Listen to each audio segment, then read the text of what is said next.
ಆಕಾಶವಾಣಿ ಧಾರವಾಡ. ಸಮಾಚಾರ ದರ್ಶನ. ಮುಖ್ಯಾಂಶಗಳು.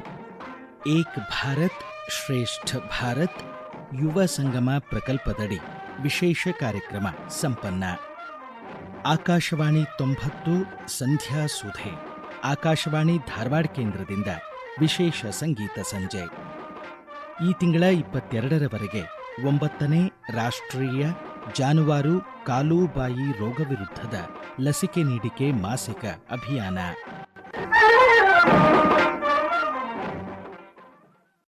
ಏಕ್ ಭಾರತ್ ಶ್ರೇಷ್ಠ ಭಾರತ್ ಧ್ಯೇಯದೊಂದಿಗೆ ಕೇಂದ್ರ ಶಿಕ್ಷಣ ಸಚಿವಾಲಯ ಯುವ ಸಂಗಮ 6 ಪ್ರಕಲ್ಪದಡಿ ಕಳೆದ 9ನೇ ತಾರೀಖಿನಿಂದ 14ರವರೆಗೆ ವಿಶೇಷ ಕಾರ್ಯಕ್ರಮ ಆಯೋಜಿಸಿತ್ತು. ಈ ಕಾರ್ಯಕ್ರಮ ವಿದ್ಯಾರ್ಥಿಗಳಿಗೆ ದೇಶದ ವಿಭಿನ್ನ ಭಾಗಗಳ ಸಮೃದ್ಧ ಪರಂಪರೆ, ಸಂಸ್ಕೃತಿ, ಭಾಷೆ, ನವೋದ್ಯಮ ವ್ಯವಸ್ಥೆ ಮತ್ತು ಸಾಮಾಜಿಕ ಆಚರಣೆಗಳನ್ನು ಅರಿತುಕೊಳ್ಳುವ ಅವಕಾಶವನ್ನು ಒದಗಿಸಿತು. ಧಾರವಾಡದ ಭಾರತೀಯ ಮಾಹಿತಿ ತಂತ್ರಜ್ಞಾನ ಸಂಸ್ಥೆ IIIT ಹಾಗೂ ಜೈಪುರದ MNIT ನೋಡಲ್ ಸಂಸ್ಥೆಗಳಾಗಿ ಯುವ ಸಂಗಮ 6ರ ಆತಿಥ್ಯ ವಹಿಸಿದ್ದವು. ಸಮಾಚಾರ ದರ್ಶನಕ್ಕಾಗಿ ಏಕ್ ಭಾರತ್ ಶ್ರೇಷ್ಠ ಭಾರತ್ ಯುವ ಸಂಗಮ 6 ಪ್ರಕಲ್ಪದಡಿ ಆಯೋಜಿತ ವಿಶಿಷ್ಟ ಕಾರ್ಯಕ್ರಮದ ಕುರಿತು ಹೆಚ್ಚಿನ ಮಾಹಿತಿ ನೀಡಿದ್ದಾರೆ ಧಾರವಾಡದ ಭಾರತೀಯ ಮಾಹಿತಿ ತಂತ್ರಜ್ಞಾನ ಸಂಸ್ಥೆ ನಿರ್ದೇಶಕ ಪ್ರೊಫೆಸರ್ SR ಮಹದೇವ ಪ್ರಸನ್ನ. ಅತಿಥೇಯ ಸಂಸ್ಥೆಯಾಗಿ IIIT ಧಾರವಾಡವು ರಾಜಸ್ಥಾನದಿಂದ ಆಗಮಿಸಿದ 42 ವಿದ್ಯಾರ್ಥಿ ಪ್ರತಿನಿಧಿಗಳು ಮತ್ತು 5 ಸಂಯೋಜಕರಿಗಾಗಿ ಸಮಗ್ರ ಶೈಕ್ಷಣಿಕ ಹಾಗೂ ಸಾಂಸ್ಕೃತಿಕ ವಿನಿಮಯ ಕಾರ್ಯಕ್ರಮದ ಯೋಜನೆ ಮತ್ತು ಅನುಷ್ಠಾನ ಜವಾಬ್ದಾರಿಯನ್ನು ಹೊತ್ತಿದೆ. ಕಾರ್ಯಕ್ರಮದ ಭಾಗವಾಗಿ ಪ್ರತಿನಿಧಿಗಳು ಬಾದಾಮಿ ಮತ್ತು ಪಟ್ಟದಕಲ್ಲು ಮುಂತಾದ ಐತಿಹಾಸಿಕ ಸ್ಥಳಗಳಿಗೆ ಭೇಟಿ ನೀಡಿ ಕರ್ನಾಟಕದ ಶ್ರೀಮಂತ ವಾಸ್ತುಶಿಲ್ಪ ಹಾಗೂ ಸಾಂಸ್ಕೃತಿಕ ಪರಂಪರೆಯನ್ನು ಅರಿತುಕೊಂಡರು. ಕರ್ನಾಟಕದ ಸಾಮಾಜಿಕ ಹಾಗೂ ಸಾಂಸ್ಕೃತಿಕ ಪರಂಪರೆಯನ್ನು ಪ್ರತಿನಿಧಿಗಳಿಗೆ ಪರಿಚಯಿಸುವ ಅವಕಾಶವನ್ನು ಒದಗಿಸಿತು. ಕರ್ನಾಟಕದ ರಾಜ್ಯಪಾಲರಾದ ಶ್ರೀ ಥಾವರ್ ಚಂದ್ ಗೆಹ್ಲೋಟ್ ಅವರೊಂದಿಗೆ ಬೆಂಗಳೂರಿನ ಲೋಕಭವನದಲ್ಲಿ ಪ್ರತಿನಿಧಿಗಳ ಸಂವಾದವನ್ನು ಏರ್ಪಡಿಸುವ ಅವಕಾಶ ನಮಗೆ ದೊರಕಿತು. ಇಂಡಿಯನ್ ಬ್ರಾಡ್ಕಾಸ್ಟಿಂಗ್ ಕಾರ್ಪೊರೇಷನ್ 1936ರ ಜೂನ್ 8ರಂದು ಆಲ್ ಇಂಡಿಯಾ ರೇಡಿಯೋ AIR ಎಂದು ಮರುನಾಮಕರಣಗೊಂಡಿತು. ಬಹುಜನ ಹಿತಾಯ ಬಹುಜನ ಸುಖಾಯ ಧ್ಯೇಯದೊಂದಿಗೆ ಭಾರತೀಯ ಪ್ರಸಾರ ಸೇವೆ ಆರಂಭಗೊಂಡ ಸುವರ್ಣ ಘಳಿಗೆಯ 90ನೇ ವರ್ಷಾಚರಣೆ ನಿಮಿತ್ತ ಆಕಾಶವಾಣಿ ಧಾರವಾಡ ಕೇಂದ್ರ ಆಲೂರು ವೆಂಕಟರಾವ್ ಸಾಂಸ್ಕೃತಿಕ ಸಭಾಭವನದಲ್ಲಿ ಆಕಾಶವಾಣಿ 90 ಸಂಧ್ಯಾ ಸುಧೆ ವಿಶೇಷ ಸಂಗೀತ ಕಾರ್ಯಕ್ರಮ ಆಯೋಜಿಸಿತ್ತು. ಆಕಾಶವಾಣಿಯ ಎ ಶ್ರೇಣಿ ಶಾಸ್ತ್ರೀಯ ಸಂಗೀತ ಗಾಯಕ ರಘುನಂದನ್ ಭಟ್ ಹಾಗೂ ಬಿಹೈ ಶ್ರೇಣಿ ಬಾನ್ಸುರಿ ಕಲಾವಿದೆ ಕೃತಿಕಾ ಜಂಗಿನ್ಮಠ್ ಕೊಳಲು ವಾದನ ಪ್ರಸ್ತುತಪಡಿಸಿದರು. ಎಂಎಂ ಜೋಶಿ ನೇತ್ರವಿಜ್ಞಾನ ಸಂಸ್ಥೆ ನಿರ್ದೇಶಕ ಡಾ R ಕೃಷ್ಣಪ್ರಸಾದ್ ಮುಖ್ಯ ಅತಿಥಿಯಾಗಿ ಆಕಾಶವಾಣಿ ಧಾರವಾಡ ಕೇಂದ್ರದ ತಾಂತ್ರಿಕ ವಿಭಾಗದ ಉಪಮಹಾನಿರ್ದೇಶಕ ಅರುಣ್ ಪ್ರಭಾಕರ್ ಹಾಗೂ ಕಾರ್ಯಕ್ರಮ ಮುಖ್ಯಸ್ಥರಾದ ಮಂಜುಳಾ ಪುರಾಣಿಕ್ ಪಾಲ್ಗೊಂಡಿದ್ದರು. ಈ ಸಂದರ್ಭದಲ್ಲಿ ಮಾತನಾಡಿದ ಮುಖ್ಯ ಅತಿಥಿ ಡಾ R ಕೃಷ್ಣಪ್ರಸಾದ್, ಸಂಗೀತ ಲೋಕದ ದಿಗ್ಗಜರನ್ನ ಪ್ರತಿ ಜನಸಾಮಾನ್ಯರಿಗೆ ತಲುಪಿಸೋದು ಇದು ಆಕಾಶವಾಣಿ. ಅಂದ್ರೆ ಪ್ರತಿಯೊಬ್ಬರಿಗೂ ಒಂದು ಅತ್ಯಂತ ವೈಯಕ್ತಿಕವಾದ ಒಂದು ಸಂಗಾತಿ. ಮತ್ತೆ ಜಗತ್ತಿನ ಯಾವುದೇ ಒಂದು ಸಂಗೀತ ಲೋಕದ ತಾರೆಗಳಿರ್ತಾರೆ, ಅವರನ್ನ ನಮ್ಮ ಪಕ್ಕದಲ್ಲಿ ಕೂತು ಹಾಡೋ ತರ ಒಂದು ಭಾವನೆ ತರಿಸೋದು ಈ ಆಕಾಶವಾಣಿ. ಹಿಂಗಾಗಿ ಸಂಗೀತಕ್ಕೂ ಸಾಹಿತ್ಯಕ್ಕೂ ಮಾಹಿತಿಗೂ ಜ್ಞಾನಕ್ಕೂ ಆಕಾಶವಾಣಿ ಬಿಟ್ಟರೆ ಅದಕ್ಕೆ ಬೇರೆ ಯಾವ ಸಾಟಿ ಇಲ್ಲ. ಸೊ ನಾವೆಲ್ಲ ಅದರ ಅಭಿಮಾನಿಗಳು, ಅದರ ಅನುಯಾಯಿಗಳು. ಹೀಗೆ ಆಕಾಶವಾಣಿ 90 ವರ್ಷ ಏನ್ ದಾಟಿದೆ, 100 ವರ್ಷ ಶತಕದತ್ತ ಮುನ್ನುಗ್ಗಲಿ, ಮತ್ತೆ ಹೀಗೆ ಎಲ್ಲರಿಗೂ ಅದೊಂದು ಸಂಗಾತಿಯಾಗಿರಲಿ ಅಂತ ನಮ್ಮ ಹಾರೈಕೆ.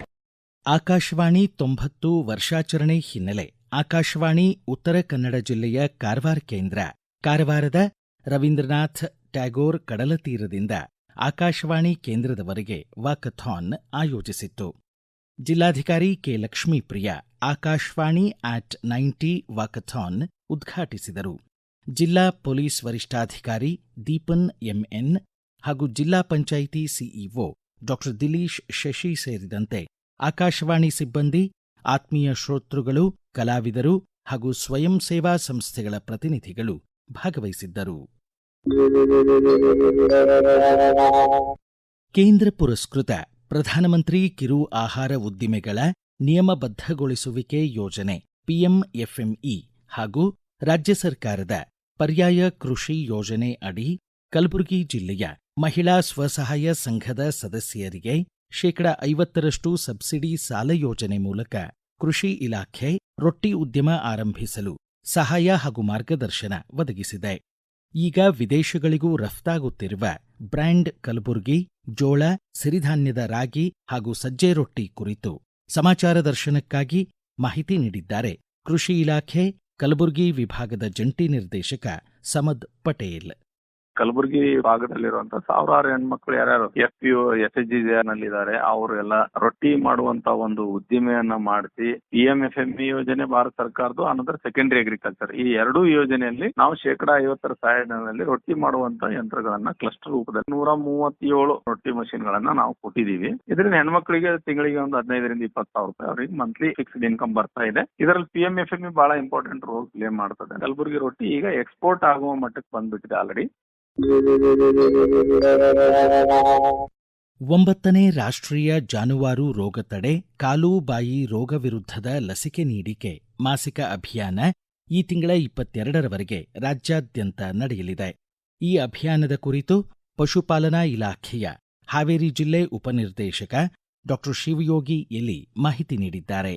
ಜಿಲ್ಲೆಯಲ್ಲಿ ಒಟ್ಟು 2,89,626 ಜಾನುವಾರುಗಳು ಇದ್ದು ಇವುಗಳಿಗೆ ಲಸಿಕೆ ಹಾಕಲು ಸರ್ಕಾರದಿಂದ 3,18,500 ಡೋಸ್ ಲಸಿಕೆ ಮತ್ತು ಸಿರಿಂಜ್ಗಳು ಸರಬರಾಜಾಗಿರುತ್ತವೆ. 2,952 ಬ್ಲಾಕ್ಗಳಾಗಿ ವಿಂಗಡಿಸಿ ಮೈಕ್ರೋಪ್ಲಾನ್ ಅನ್ನು ತಯಾರಿಸಲಾಗಿದ್ದು ಈ ಮೈಕ್ರೋಪ್ಲಾನ್ ಪ್ರಕಾರ 468 ಲಸಿಕಾದಾರರನ್ನು ನೇಮಕ ಮಾಡಿಕೊಳ್ಳಲಾಗಿದೆ. ನಿಗದಿಪಡಿಸಿದ ದಿನಾಂಕದಂದು ರೈತರ ಮನೆಗೆ ತೆರಳಿ ಉಚಿತವಾಗಿ ದನ ಮತ್ತು ಎಮ್ಮೆಗಳಿಗೆ ಕಾಲು ಮತ್ತು ಬಾಯಿ ಬೇನೆ ಲಸಿಕೆಯನ್ನು ಹಾಕಿ ಸದರಿ ವಿಷಯವನ್ನು ಭಾರತ್ ಪಶುಧನ್ ತಂತ್ರಾಂಶದಲ್ಲಿ ಇಂಡೀಕರಣಗೊಳಿಸುತ್ತಾರೆ. ಅಸ್ತಮಾ ಬಾಧಿತ ಪ್ರತಿಯೊಬ್ಬರಿಗೂ ಅಲರ್ಜಿ ನಿವಾರಕ ಔಷಧಗಳ ತುರ್ತು ಪೂರೈಕೆ ಧ್ಯೇಯದೊಂದಿಗೆ ಮೇ ತಿಂಗಳ ಮೊದಲ ಮಂಗಳವಾರ ವಿಶ್ವ ಅಸ್ತಮಾ ಜಾಗೃತಿ ದಿನ ಆಚರಿಸಲಾಯಿತು. ವಿಶ್ವಾದ್ಯಂತ 25 ಕೋಟಿ ಹಾಗೂ ಭಾರತದಲ್ಲಿ 1,50,00,000 ಜನ ಅಸ್ತಮಾ ಬಾಧಿತರಿದ್ದಾರೆ ಎಂದು ಅಂದಾಜಿಸಲಾಗಿದೆ. ಸಮಾಚಾರ ದರ್ಶನಕ್ಕಾಗಿ ಮಂಗಳೂರಿನ ಡಾ ಮುರಳಿ ಮೋಹನ್ ಚೂಂತಾರು ಮಾಹಿತಿ ನೀಡಿದ್ದಾರೆ. ಪ್ರತಿ ವರ್ಷ ಮೇ ತಿಂಗಳ ಮೊದಲನೇ ಮಂಗಳವಾರದಂದು ವಿಶ್ವ ಅಸ್ತಮಾ ದಿನ ಅಂತ ಆಚರಿಸಿ ಅಸ್ತಮಾ ರೋಗದ ಬಗೆಗಿನ ಅಪನಂಬಿಕೆಗಳನ್ನು ಹೋಗಲಾಡಿಸಿ ರೋಗದ ಬಗ್ಗೆ ಜಾಗೃತಿ ಮೂಡಿಸುವ ಕೆಲಸವನ್ನ ಮತ್ತು ರೋಗಿಗಳಿಗೆ ಆತ್ಮಸ್ಥೈರ್ಯವನ್ನು ಹೆಚ್ಚಿಸುವ ಕೆಲಸವನ್ನ ಮಾಡುತ್ತೇವೆ.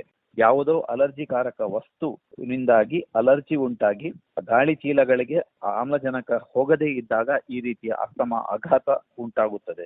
ಯಾವ ಕಾರಣದಿಂದ ಅಸ್ತಮಾ ಆಗುತ್ತದೆ ಎನ್ನುವುದನ್ನು ತಿಳಿದುಕೊಂಡು ಇದಕ್ಕೆ ಸೂಕ್ತವಾದಂತಹ ಚಿಕಿತ್ಸೆಯನ್ನು ಸಕಾಲದಲ್ಲಿ ತೆಗೆದುಕೊಳ್ಳತಕ್ಕದ್ದು. ಅಸ್ತಮಾ ರೋಗವನ್ನ ಸಂಪೂರ್ಣವಾಗಿ ಗುಣಪಡಿಸಲು ಸಾಧ್ಯವಾಗುವುದಿಲ್ಲ, ಆದರೆ ನಿಯಂತ್ರಣದಲ್ಲಿ ಇಟ್ಟುಕೊಳ್ಳಲು ಸಾಧ್ಯವಿದೆ.